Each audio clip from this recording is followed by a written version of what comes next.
ওয়াকফ মামলায় সরকারি যুক্তিকে নস্যাৎ সিংভির। আর কি হলো, বিস্তারিত আলোচনা করব। নিউজরুমের সঙ্গে রয়েছেন আমাদের প্রতিনিধি পীযূষ কান্তিনান। পীযূষ দা, আজ সরকারি যুক্তিকে নস্যাৎ করলেন সিংভি, আর কি হলো আজকে ওয়াকফ মামলার শুনানিতে?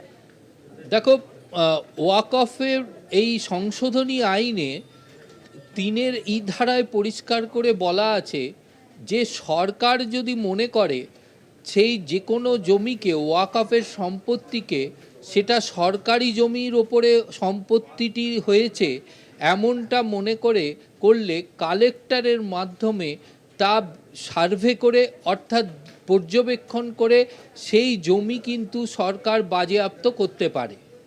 এমনটাই কিন্তু নতুন সংশোধনী আইনে পরিষ্কারভাবে উল্লেখ রয়েছে।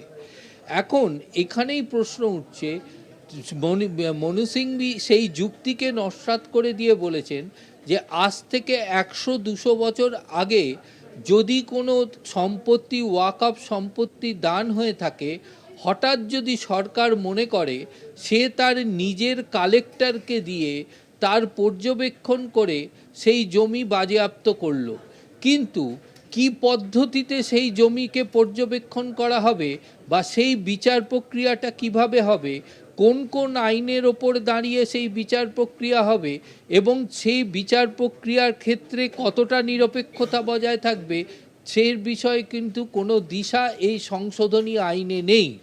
ফলে সরকার ইচ্ছে করলে যে কোনো ওয়াকফ সম্পত্তিকেই সে নিজের বাজেয়াপ্ত করতে পারে। তার কারণ, সরকার যদি মনে করে যে ওই জমিটি সরকারি জমি, তাহলে কালেক্টরকে দিয়ে সে সঙ্গে সঙ্গে তার সার্ভে করাতে পারে। এখানেই মনু সিংভির প্রশ্ন যে কেন সেই সংশোধনী আইনে আদালতের কথা বলা হয়নি, অর্থাৎ আর যদি কোনো সেই সম্পত্তি নিয়ে সরকারের হতে পারে বা কোনো সম্পত্তির ব্যক্তিগত মালিকানা থেকে সেই সম্পত্তির বিতর্কিত জায়গায় যেতে পারে, তাহলে তারা তো আদালতের আঙিনায় গিয়ে সেই বিচার চাইতে পারে। সেই বিচারটা যদি আদালতে হতো তাহলে সেক্ষেত্রে তার নিরপেক্ষতা বজায় থাকতো। কিন্তু এখানে শুধুমাত্র কালেক্টরের হাতে সেই ক্ষমতা দিয়ে সংশোধনী আইনে সরকার কিন্তু নিজের করায়ত্ত বা নিজের অধিকার বা নিজের জোর খাটাবার যে প্রচেষ্টা করছে তা এই সংশোধনী আইনে পরিষ্কার। এইভাবেই সরকারের ওই যুক্তিকে খণ্ডন করেছেন আইনজীবী মনু সিংভি।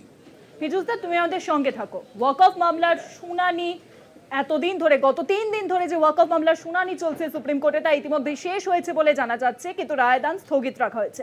রায়দান কি হতে পারে, এই নিয়ে বিস্তারিত আলোচনা করব। নিউজরুমের সঙ্গে রয়েছেন আমাদের প্রতিনিধি পীযূষ কান্তিনান। পীযূষ দা, রায়দান ইতিমধ্যে স্থগিত রাখা হয়েছে, কিন্তু কি হতে পারে রায়দানে? দেখো, ওয়াকফ মামলায় মূলত প্রধান বিচারপতির যে বিষয়টি একদম সরাসরি বলেছেন যে তিনি এই বিষয়ের ওপর গুরুত্ব দেবেন বা কনসিডার করবেন বিচার প্রক্রিয়ার ক্ষেত্রে, সেটি হচ্ছে যে পুরনো যে সমস্ত ওয়াকফ জমিগুলি, ওয়াকফ সম্পত্তি রয়েছে, সেই সম্পত্তির রেজিস্ট্রেশনের ক্ষেত্রে যদি তা সরকার সেই জমিগুলিকে দখল নেয় বা বাজেয়াপ্ত করে, সেই যে আইন রয়েছে, আইনের এই দিকটি কিন্তু কনসিডার করবে সুপ্রিম কোর্ট। এটা কিন্তু আজকে সওয়াল চলাকালীন পরিষ্কার করে দিয়েছে প্রধান বিচারপতি। এই নতুন আইনে, সংশোধনী আইনে সরকারের পক্ষ থেকে যা বলা হয়েছে সেটা হচ্ছে সমস্ত ওয়াকফ সম্পত্তিকে কিন্তু নথিভুক্ত করতে হবে। আজকে কপিল সিব্বলের পক্ষ থেকে একটি স্টেটমেন্ট আদালতের সামনে পেশ করা হয়, সেখানে দেখা যায় যে জম্মু কাশ্মীরের ওয়াকফ সম্পত্তির নথিভুক্তিকরণের সংখ্যা হচ্ছে 0, অর্থাৎ সেখানে কোনো ওয়াকফ সম্পত্তি নথিভুক্তকরণ করা হয়নি। এক্ষেত্রে কপিল সিব্বলের দাবি যে এটি সম্পূর্ণ রাজ্যের দায়িত্ব, অর্থাৎ রাজ্য পর্যালোচনা করে, রাজ্য সার্ভে করে সমস্ত ওয়াকফ সম্পত্তি রেজিস্ট্রেশন করানোর দায়িত্ব রাজ্যের। সেক্ষেত্রে যদি না করা হয় তাহলে তাদের বিরুদ্ধে ব্যবস্থা গ্রহণ করা হবে, এটা সঠিক নয়। অপরদিকে সুপ্রিম কোর্টের সওয়াল চলাকালীন কপিল সিব্বলের দাবি যে মুসলিম শরিয়ত আইন অনুযায়ী যে 5 বছরের যে সময়সীমা, অর্থাৎ প্র্যাকটিস, যে বিষয়টি সংশোধনী আইনে উল্লেখ করা হয়েছে সেখানে তারা দান করতে পারবেন, যে দান করতে পারবেন না 5 বছরের প্র্যাকটিস হলে, এই যুক্তির প্রেক্ষিতে কেন্দ্রীয় সরকারের সলিসিটর জেনারেলের যুক্তি হচ্ছে যে মুসলিম শরিয়ত আইনের 2 নম্বর ধারায় যে বিবাহ থেকে শুরু করে মুসলিম রিচুয়ালের উল্লেখ আছে, সেখানে কিন্তু সেই রিচুয়ালে অংশগ্রহণ করতে গেলে সেই ব্যক্তির কাছে একটি ফর্ম ফিল আপ করে জমা দিতে হয়।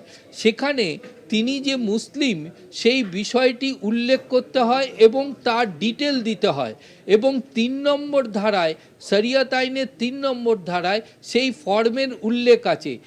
কেন্দ্রীয় সরকারের আইনজীবীর যুক্তি যে ওই একই ফর্ম যদি জমা দিয়ে ওয়াকফ সম্পত্তিকে দান করা হয় তাহলে সেক্ষেত্রে কোনো অসুবিধে নেই। অর্থাৎ এই সংশোধনী আইনে 5 বছরের যে কথা, প্র্যাকটিসের কথা বলা আছে, তা শরিয়ত আইনের 2 নম্বর এবং 3 নম্বর ধারাকে মেনটেন করেই এই সংশোধনী আইনে তা রাখা হয়েছে। দ্বিতীয়ত, যে এই যে ওয়াকফ সম্পত্তি, এই সম্পত্তির ক্ষেত্রে যে সমস্ত সম্পত্তিগুলি রয়েছে সেগুলি নথিভুক্তিকরণের ক্ষেত্রে মোতোয়ালির রেজিস্ট্রেশনের প্রয়োজন ছিল, কিন্তু নতুন আইনে পরিষ্কার বলা হয়েছে ওই ওয়াকফ কমিটিতে যে কোনো ব্যক্তি কিন্তু তার নথিভুক্তিকরণ করতে পারে, শুধুমাত্র যে মোতোয়ালি দ্বারা রেজিস্ট্রেশন হবে তা নয়। 3 নম্বর, কেন্দ্রীয় সরকার তার আইনে পরিষ্কারভাবে বলে দিয়েছে যে পূর্বে যেমন এই ওয়াকফ সম্পত্তিতে শিয়া এবং সুন্নির আধিপত্য ছিল, এখন থেকে কিন্তু মুসলিম কমিউনিটিতে এই শিয়া সুন্নি ছাড়াও যে সমস্ত পিছিয়ে পড়া জাতি রয়েছে তারাও কিন্তু এই কমিটিতে অংশগ্রহণ করতে পারবে। এইভাবে কেন্দ্রীয় সরকার সংশোধনী আইনটাকে যে দিকগুলি তুলে ধরেছেন তার মূল লক্ষ্য হচ্ছে যে ওয়াকফ সম্পত্তি নিয়ে যে সমস্ত বেআইনি কার্যকলাপ চলে সেই বেআইনি কার্যকলাপগুলিকে আটকাবার জন্যই এই সংশোধনী আইন, তা কিন্তু কেন্দ্রের আইনজীবী পরিষ্কার করেছেন। অপরদিকে কপিল সিব্বাল এবং মনু সিংভিদের দাবি ছিল যে পুরনো সম্পত্তিগুলির হস্তান্তর সংক্রান্ত নথি যদি না দেওয়া হয় তাহলে সেগুলিকে বাতিল বলে ঘোষণা করা হবে এবং সরকার বাজেয়াপ্ত করবে। এক্ষেত্রে কেন্দ্রীয় সরকার পরিষ্কার করে দিয়েছে যে সেক্ষেত্রে শুধুমাত্র ওই সম্পত্তিগুলি তার সংশ্লিষ্ট আদালত থেকে চিহ্নিতকরণের শংসাপত্র এবং ওই ওয়াকফ সম্পত্তির বিগত 5 বছরের যে হিসেব, সেই হিসেব জমা দিলেই তার নথিভুক্তকরণ হবে। তবে সম্পত্তি নথিভুক্তকরণের ক্ষেত্রে সেই বোর্ডের যিনি আছেন, ওয়াকফ বোর্ডের কর্তারা, তারা সার্ভে করবেন এবং সেই সম্পত্তি কোনো বিতর্কিত সম্পত্তি কিনা তা যাচাই করে তবেই তারা নথিভুক্ত করবেন। অনেক ধন্যবাদ পীযূষদা।